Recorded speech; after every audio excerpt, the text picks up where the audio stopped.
This is a podcast brought to you by the team behind the Pharmaceutical Journal. Through this channel, we hope to keep you one step ahead of developments in pharmacy, medicines and the pharmaceutical sciences. I'm Executive Editor Nigel Praties, and this episode is presented by myself and Careers Editor Angela Kam.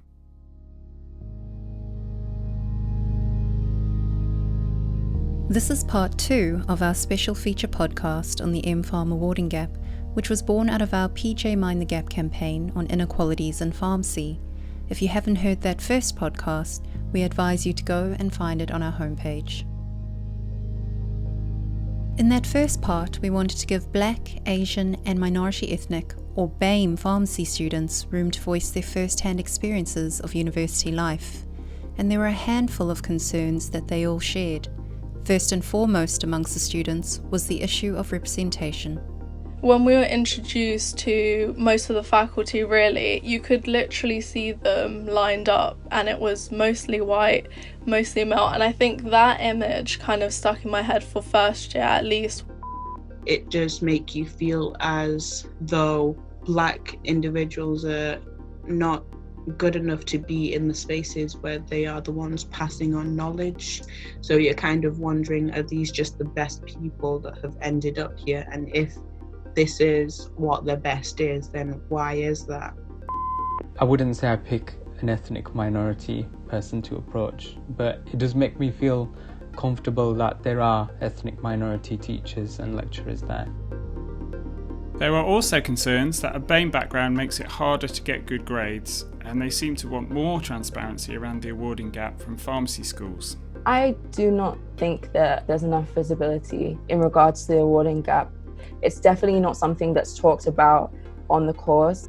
It's mainly limited to either BAME groups or select members of staff who work in diversity and inclusion within universities who really make it their goal to try and tackle this.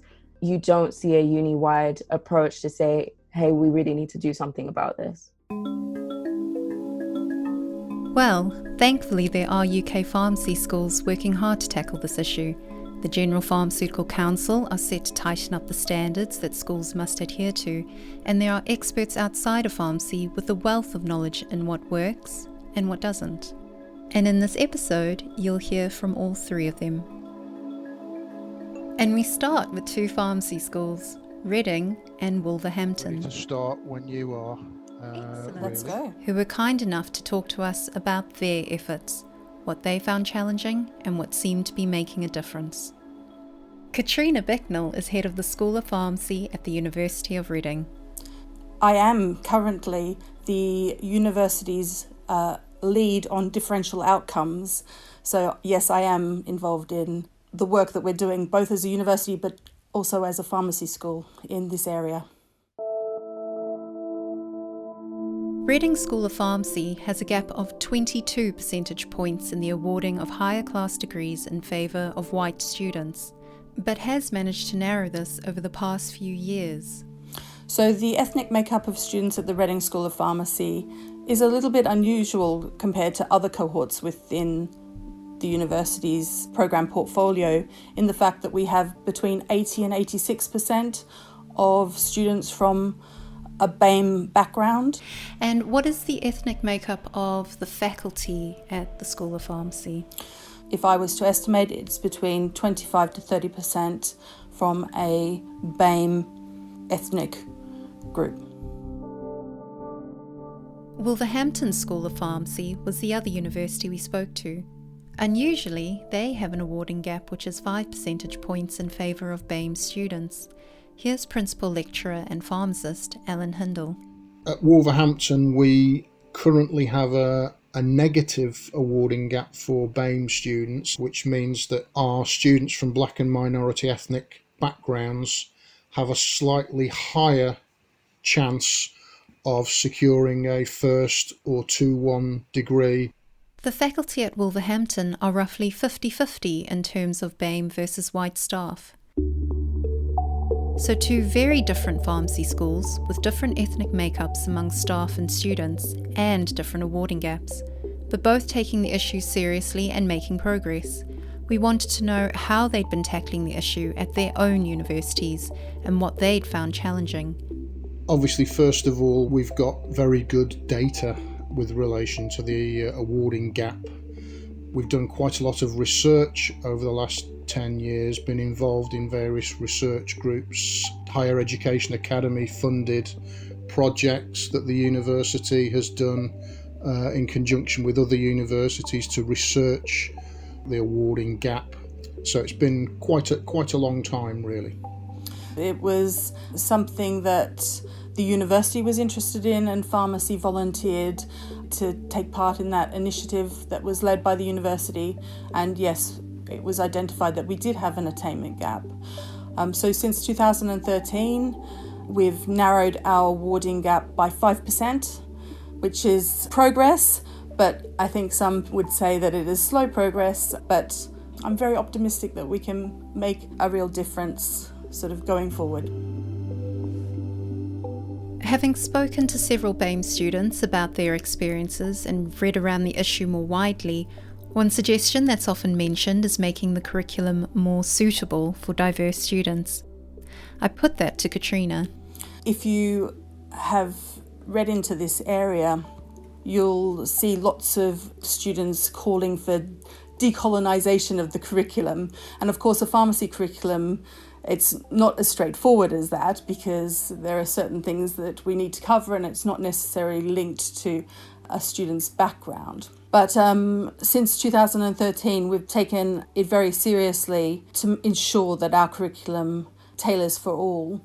If studying at Reading, the things we put into place ranged from ensuring that the assessments that we were setting were varied. We don't have a heavy reliance on high-stakes written examinations, for example. We offer varied assessments. We're very careful about the timing of assessments. In 2018, we also underwent another review of our curriculum with a specific stream looking at diversity and inclusion. And what did that find? At that stage, we started to talk more with our students about what they would like. So our initial review of our curriculum looked at the things that we felt would solve the problem. More recently, we've talked to students about what they feel would support their learning. We probably should have started there in the first place, to be honest with you, but we're getting there. So little things like when we teach our students about skin disorders. For many years, we just showed a really red rash on white skin. And of course, on skins of different colours, rashes look different. So we've changed that very recently. We also have inclusive curriculum design included within the training requirements for course leaders and people who are developing courses to be validated in the university. So all of these things are important to ensure that we have a curriculum that is representative of the UK picture. Alan told me that it wasn't just the content of the curriculum that they'd changed, but it was how it was taught. So we pay particular attention to active learning styles and collaborative learning. We undertake different types of teaching, including what we call team-based learning and case-based learning. So these are methodologies which are inquiry-based in their nature. When we use inquiry-based learning, we actually shift the classroom approach so that the students assimilate the materials outside of the classroom time, and they focus during the class time on developing their collaborative learning skills, their soft and employability skills, team working, communication, problem solving, etc., and applying the materials and gaining a lot of feedback. It's predominantly small group teaching, and we like to ensure that our groups are representative and diverse and reflect the diversity of the student body on our pharmacy course. As you'll remember from part 1 and some of the clips at the top of this episode, many students made clear their desire to see a more representative faculty, saying that they would find it easier to ask for help from staff that they could relate to. Changing the staff in any academic department takes time. You can't just snap your fingers and diversify the faculty. It's a slow burning solution, and we need to encourage more applications from BAME pharmacists wanting to come and teach in academia. Why do you think the number of individuals from a BAME background in research is so few? I would like to say that I have the answers for that, but unfortunately it seems that there is not equal representation of BAME and white PhD students entering academia. There are no secrets that being a postdoctoral researcher is tough. You're working on short-term, fixed-term contracts. There's lots of pressure to achieve, to publish, and for some reason, BAME students are less represented. And how do you plan to encourage more BAME applicants? At Reading, we try to encourage BAME applications through our networks. We encourage our colleagues in clinical practice to join us. And of course, we're working very hard to make sure that our recruitment processes do not stand in the way of us appointing suitably qualified BAME candidates who apply. What changes have you made to your recruitment processes to allow for this? So all staff have mandatory training about recruitment and the importance of diversity and inclusion. Shortlisting is led by a chair who again has training to ensure that there is no bias entering the process.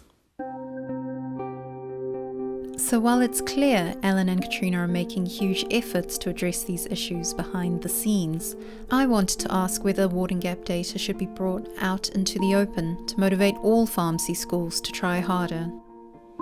I think that we would be open to doing that, but I think we need to carefully consider how best to compare across the sector. So at Reading, we've commissioned a data analysis twice now since finding out about our gap. And it's clear that the issue is more complicated than just someone's ethnicity and what award they get at the end. There are lots of things that also need to be considered. For example, our analysis has shown that students joining us with BTEC qualifications are less likely to achieve a 2-1 or a first than those that are joining us with A-level exam results. And unfortunately, more BAME students come to us with BTEC qualifications. So that's another barrier that they have to overcome. So we've got to be a little bit careful about looking at the raw data because it's really complicated. And Ellen seemed to agree that more context is needed when publishing these sorts of data. One has to just be cautious of looking at hard data and figures. There's got to be a context to go with it. I think it's important that we recognise our students who predominantly are coming from the local area. We're in an area which is one of the more socio-economically deprived areas of the country, and there are issues around schools and colleges who may not be the best performing schools and colleges, and it's important that we recognise that students come to us with a range, layers of disadvantage in terms of their experiences, which can have an impact on their studies. Reducing the awarding gap is no longer just a matter of doing the right thing. The government regulator, the Office for Students, has challenged all universities to eliminate their ethnicity awarding gaps by 2025, not long at all. And as part of this, from this year, universities can only charge higher fees if they have an approved plan to help support underrepresented students. Access and participation plans will have a direct influence on university funding if universities aren't able to adequately demonstrate that they actually have an appropriate strategy in place. So obviously it's something that universities take very seriously. Our access and participation plan, we've set very, very tough targets to meet. So we've said that at Reading we want to reduce our attainment gap to 5% in the next 5 years. So we've got a fair bit of hard work ahead of us, but something that we're taking very seriously, both as a university and as a School of Pharmacy. On top of this, pharmacy schools will soon have another incentive to fix their ethnicity awarding gaps. The GPHC is set to introduce new standards on equality and inclusion next year. I spoke to Director of Education and Standards Mark Vos about what the pharmacy regulator is aiming to achieve. What would happen if a university is seen to be failing on the equality and diversity standards? We would normally have a situation where particular conditions are applied to their accreditation, which they would then need to meet in order to carry on. And that has been done. It doesn't happen that often because most universities are generally meeting standards. But where they are falling down, that's how we would actually take the regulatory action to make sure standards are met and students are receiving the quality and standard that they would expect. So that could go as far as them not being accredited for the next academic year? Ultimately, it's possible that sort of situation can happen. Our experience is that where issues are identified, universities are very keen to work very constructively and quickly with us to make sure any gaps are addressed as quickly as possible. Do you think that you should be, as a regulator, mandating that universities publish data on their ethnicity awarding gap? One of the things we're looking to do is for universities to have more information that they are routinely collecting around this. We're thinking in particular, for example, of making sure that they are very clearly monitoring the sort of progress of students right the way across the piece. And that applies not just in relation to issues around ethnicity, but also more generally perhaps for people who are not perhaps achieving what they are expected to do initially, to make sure they're aware of that. And therefore that provides a good basis of information that they can act on, and we can obviously check and assure through our accreditation approach. Just to be clear, you're not saying you would mandate it? I think we're very keen to make sure that universities achieve outcomes. Specifying exact pieces of documentation that universities should publish is probably a level of detail that would get us into more difficult areas, because I could probably quite easily think of any number of things that would be helpful to sort of say could be published. So I think what we want to do is to make sure that the standard that we are expecting is very clear in relation to this area, that universities are collecting information on this. We would certainly look to them to be as open, certainly with our own students and more widely as possible, but we would think a bit more carefully, I think, about whether we mandate a particular publication of certain pieces of information. You're listening to a podcast brought to you by the Pharmaceutical Journal, the official journal of the Royal Pharmaceutical Society. You can join today for the equivalent of 60p a day. Search RPS membership to find out more.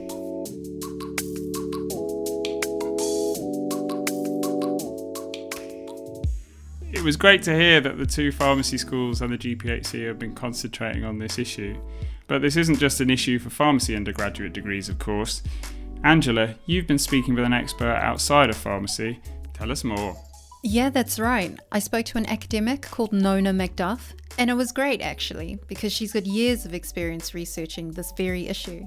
And she even has an OBE for her work in this area. An OBE for fixing awarding gaps. That's amazing. Yeah, it was really great to speak to someone so knowledgeable about practical ways to actually close the awarding gap. And where does she work now? So she's actually Vice Pro-Chancellor at Solent University. Presumably continuing her work, closing gaps. Yeah, no, she's still very interested and invested in this area. I'm so honoured because I was given an OBE for my services to diversity. And when, I said to my dad, it's an Order of British Empire type excellence award, and how did he feel about that? And he was like, no, God, he remembers the British Raj, and he was like, no, take it. It's part of getting back. So I was really honoured to get the award for really being quite bolshy. And can you briefly describe your research into closing the awarding gap and what you found? My research into closing the awarding gap really identified that universities have a large awarding gap, and that gap has been there historically, and in the 10 years I've worked in this field, over 10 years, the gap has been persistent.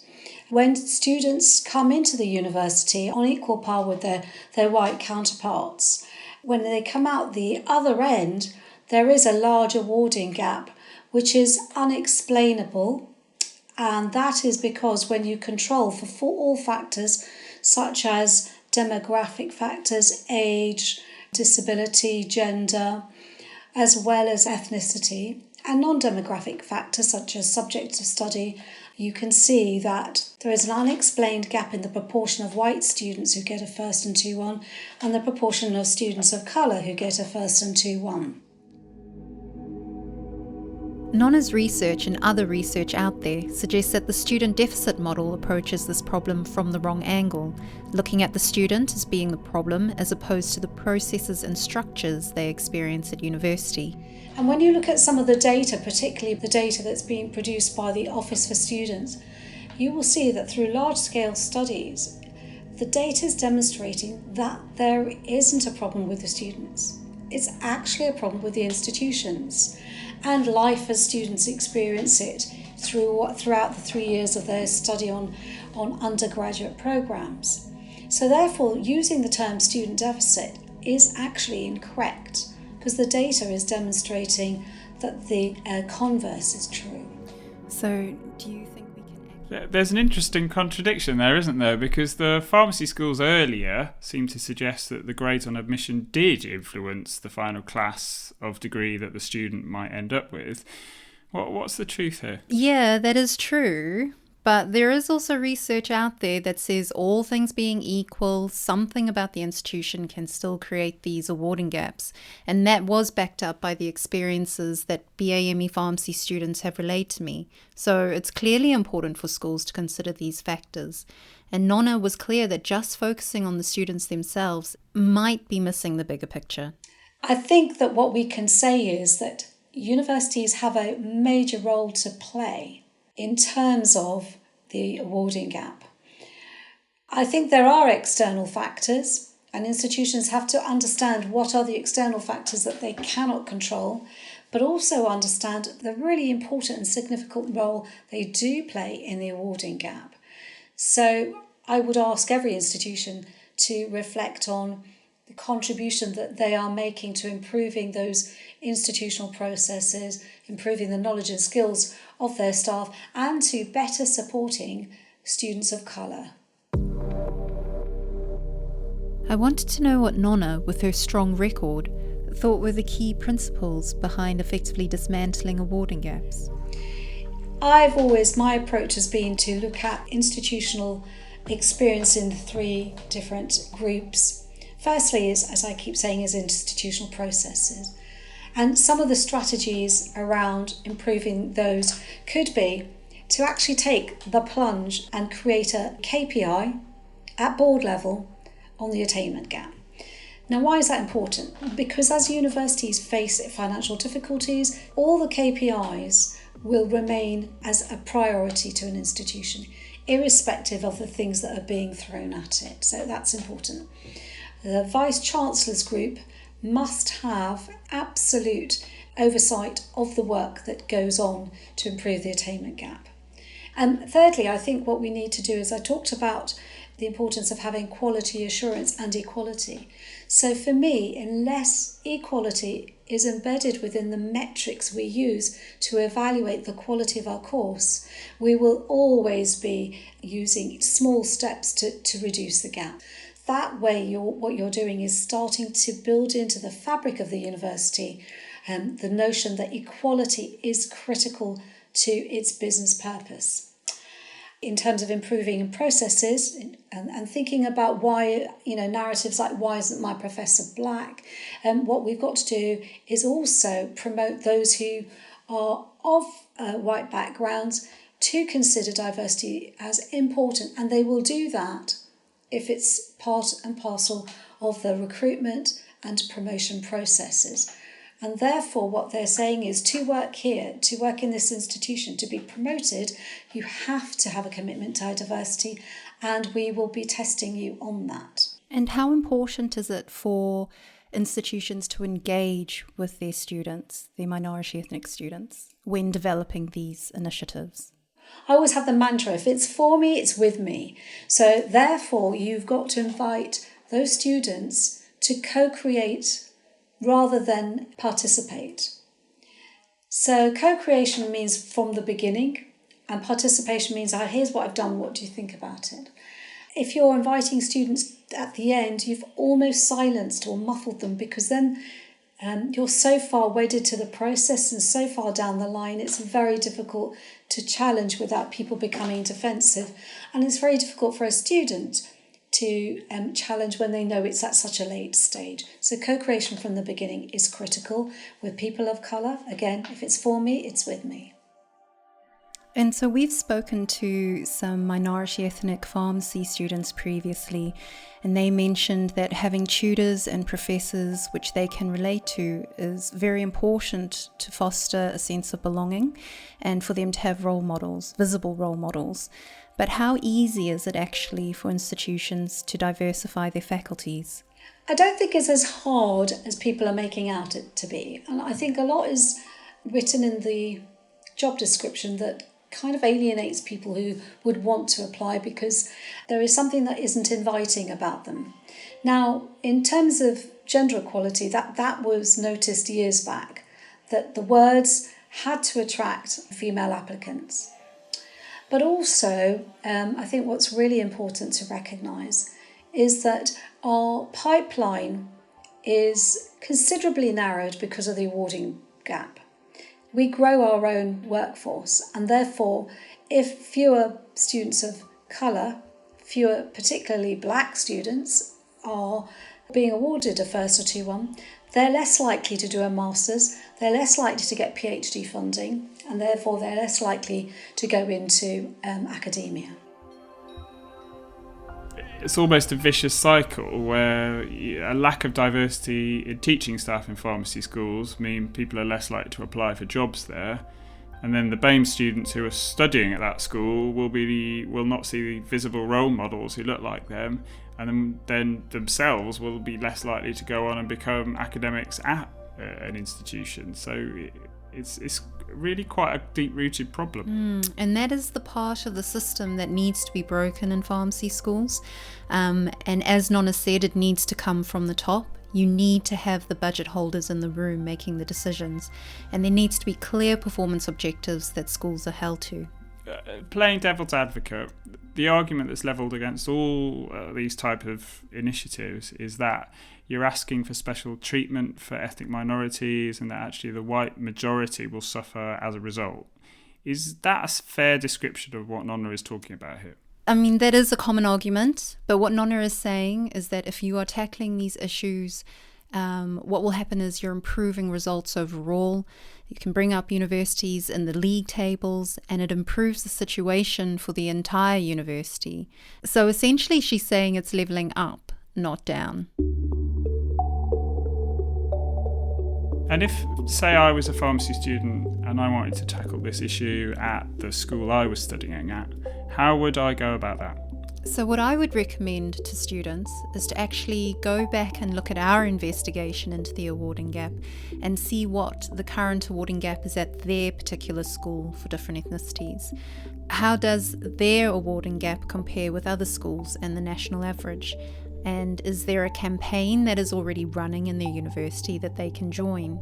What Nonna said at the end of our interview is that students have a lot more power to bring about change than they actually realise. I think that students should work with their students' union and really be very demanding about how institutions address inequalities. I also think that it's really important to have campaigns around raising awareness amongst other students.